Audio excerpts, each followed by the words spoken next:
आज मैं आपको सुदामापुरी यानी पोरबंदर गुजरात में श्री कृष्ण मित्र सुदामा जी के जन्म स्थान में निर्मित विश्व के एकमात्र मंदिर के दर्शन करवाता हूँ। श्री कृष्ण एवं गरीब ब्राह्मण पुत्र की दोस्ती मिसाल है।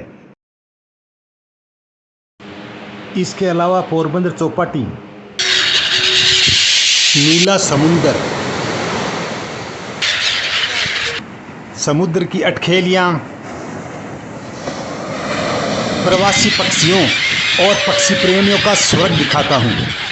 पोरबंदर में केवल सुदामा जी का मंदिर ही नहीं बल्कि अन्य मंदिर भी है, जिनमें से एक शंकर भगवान का बहुत ही सुंदर और प्राचीन भावेश्वर महादेव मंदिर है, जिसमें भोलेनाथ के दर्शन मात्र से आपका मन तृप्त हो जाएगा।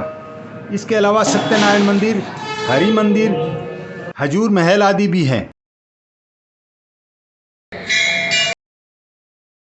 और वीडियो में आगे चलकर मैं यह भी बताने वाला हूं कि यहां पर देश के विभिन्न कोनों से कैसे पहुंच सकते हैं। क्योंकि मोहनदास करमचंद गांधी का जन्म भी पोरबंदर में ही हुआ था, सो उनका जन्म स्थान यानी जिस घर में जन्मे वो घर भी दिखाने वाला हूं। चैनल टूर विद करण को सब्सक्राइब ज़रूर करें। और अब आइए मेरे साथ पधारिए, आपको मैं सुदामा जी के मंदिर परिसर में दर्शन व भ्रमण करवाता हूँ। ये देखिए, यहाँ पर प्रकृति आपका मुस्कुरा कर स्वागत करती है। चारों तरफ हरे भरे पेड़ और उनके बीच में बड़ा ही सुकून मिलता है। एकमात्र मंदिर गुजरात राज्य के पोरबंदर शहर में है। मंदिर का नाम सुदामा मंदिर है। यह मंदिर किसी भगवान नहीं बल्कि मनुष्य रूपी एक आकर्षक मित्र के चरित्र को समर्पित है। यह मंदिर भगवान श्री कृष्ण और सुदामा जी की दोस्ती की याद में बनाया गया है। इस मंदिर का निर्माण 1902 से 1907 के बीच हुआ था। यह मंदिर हल्के गुलाबी रंग का है और पेड़ों के झुरमुट के बीच है। पोरबंदर के महाराजा भाव सिंह जी ने नगर के बीच में इसका निर्माण करवाया था। मंदिर में संगमरमर के खंभे और जटिल नक्काशीदार शिखर भी है। भागवत पुराण में सुदामा जी का जिक्र है। सुदामा जी का जन्म एक गरीब ब्राह्मण परिवार में हुआ था और वे पोरबंदर के रहने वाले थे। भागवत पुराण में बताया है कि वे श्री कृष्ण से मिलने के लिए द्वारका की यात्रा पर गए थे। ऐसा कहा जाता है कि सुदामा और कृष्ण जी की दोस्ती उज्जैन में हुई थी, जो कि सांदीपनी आश्रम है। वहाँ पर दोनों ने एक साथ अध्ययन किया था।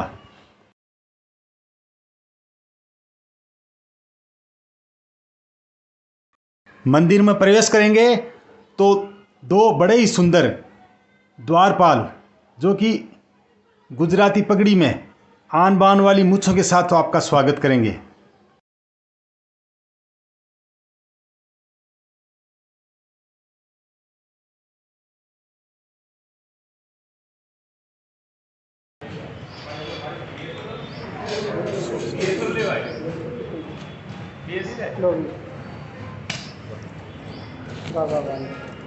सुदामा जी के चावल और कपड़े चढ़ते हैं। और चलिए मुख्य पुजारी जी से भी बात करते हैं। तो शुभ नाम? मेरा नाम है राम, मैं सुदामा मंदिर का पुजारी। जी। ये है सुदामा जी का मंदिर। मंदिर के अंदर 4 विग्रह है। इसमें एक है सुदामा जी, दूसरा सुदामा जी की पत्नी सुशीला देवी और राधा कृष्ण है। जी। सुदामा जी जो कृष्ण भगवान के बाल सखा मित्र सुदामा है। ये सुदामा जी की जन्मभूमि है, सुदामा जी की कर्मभूमि है। सुदामा जी यहाँ रहते थे और यहाँ से गए थे द्वारका कृष्ण भगवान से मिलने। जब कृष्ण भगवान ने 2 मुट्ठी तांदुल खाया था तो इसी जगह बना था कंचन का सोने का जो महल बना। स्थान और भूमि यही है। जब युग परिवर्तन हुआ, द्वापर युग से आ गया कलयुग, तो सोने की नगरी जैसे द्वारका नगरी, सुदामा नगरी सब समुद्र में समा गया। स्थान और भूमि बचा, लोगों ने उस जगह मंदिर बना। जी। बहुत बहुत धन्यवाद। मुख्य मंदिर की दीवार पर कृष्ण भगवान और सुदामा जी की बड़ी ही मार्मिक और दिल को छूने वाली फोटो लगी हुई है। मंदिर परिसर में ही स्थित है लक 84 परिक्रमा। इसे सुदामा जी की लक 84 परिक्रमा बोला जाता है। इसकी परिक्रमा बहुत पुण्यदायी है। ऐसा माना जाता है कि श्री सुदामा जी श्री कृष्ण भगवान के साथ घूमे थे, इसलिए सुदामा जी की मोक्ष हुई। इसलिए यहाँ पर जो भी यात्रीगण आते हैं वह बड़े ही भाव से लक 84 की परिक्रमा करते हैं।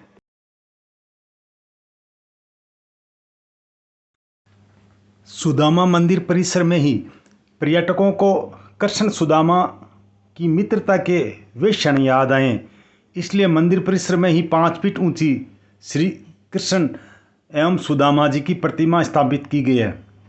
मैं खुद भी इस मूर्ति को देखकर मंत्रमुग्ध हो गया। सुदामा जी के मंदिर के दर्शन के बाद में अब आइए मेरे साथ, अब आपको मैं पोरबंदर में दूसरे स्थानों के भी दर्शन करवा देता हूँ। यहाँ पर अगर रात्रि विश्राम करते हैं तो होटल में नॉन एसी किराया 800 से 1200 रुपये और एसी रूम का किराया 1500 से 2500 रुपये तक।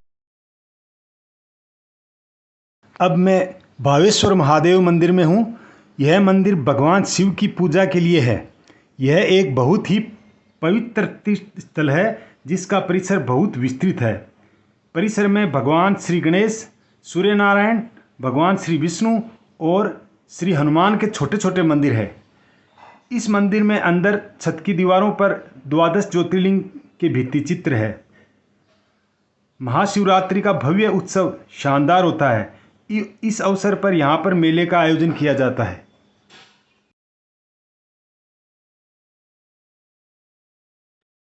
मंदिर में प्रवेश करते ही मंदिर मंडप में लगी फोटोएं श्री सोमनाथ, श्री मल्लिकार्जुन, श्री महाकाल, श्री ओंकारेश्वर, श्री वेदनाथ, श्री भीमाशंकर, श्री रामेश्वरम, श्री नागेश्वर, श्री विश्वनाथ, श्री त्र्यंबकेश्वर, श्री केदारनाथ एवं श्री घुश्मेश्वर महादेव, इन सभी 12 ज्योतिर्लिंगों के दर्शन कर मन आत्मविभोर एवं आनंदित हो जाता है।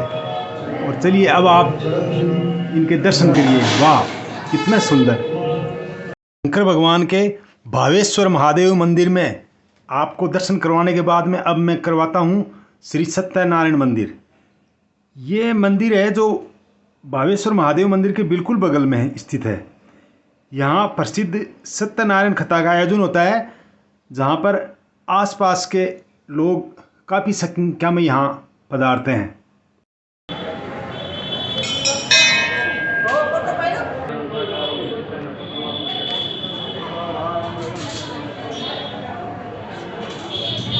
इसके अलावा यहाँ देखने लायक स्थानों में हजूर महल और हरि मंदिर है।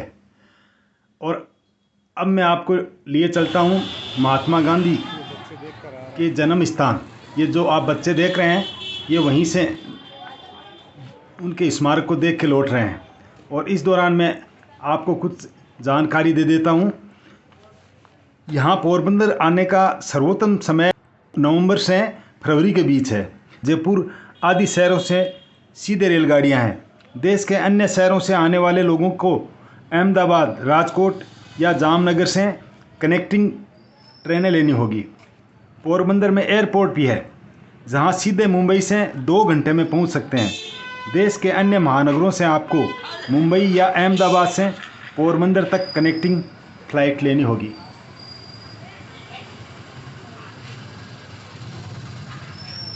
आपको जानकारी बताते बताते मैं स्मारक के सामने पहुंच गया हूं। हालांकि इसका नाम कीर्ति मंदिर रखा है। मंदिर क्यों रखा है मेरी समझ से परे है नाम, लेकिन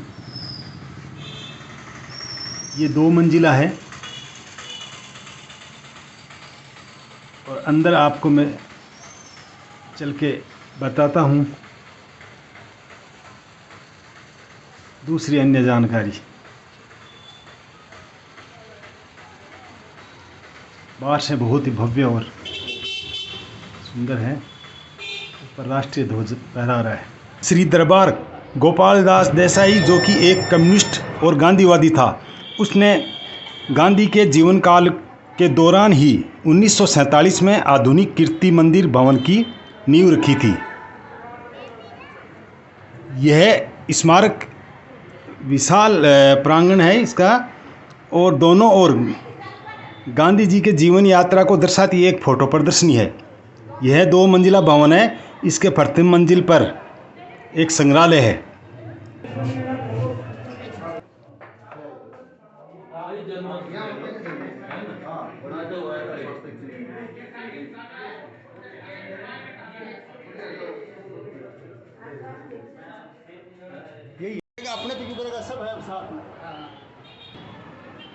एक मिनट एक मिनट।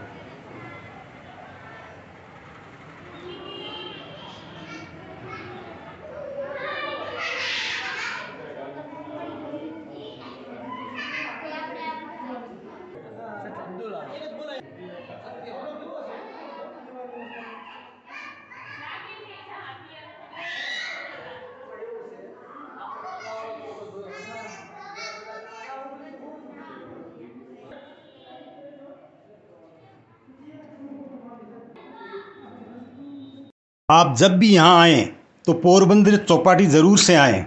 यहाँ पर प्रवासी पक्षियों का ज़बरदस्त जमावड़ा रहता है। ये देखिए, ये सामने नीला समुंदर।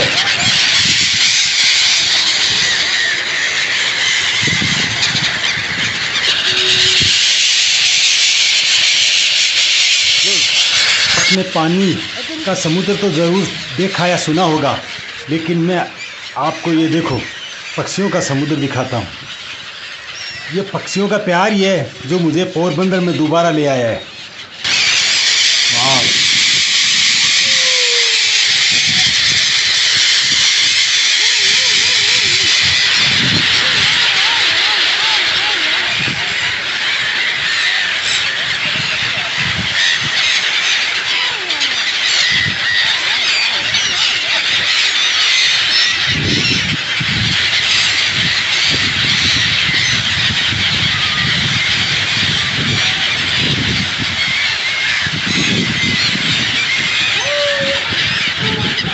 मैं हिंदुस्तान के लगभग सभी समुद्र तटों पर घूम चुका हूँ, लेकिन इतना साफ़ सुथरा पानी या तो कन्याकुमारी के संगम स्थल जहाँ पर तीनों महासागर आकर मिलते हैं वहाँ पर है, या फिर पोरबंदर में इतना साफ़ सुथरा और नीला है।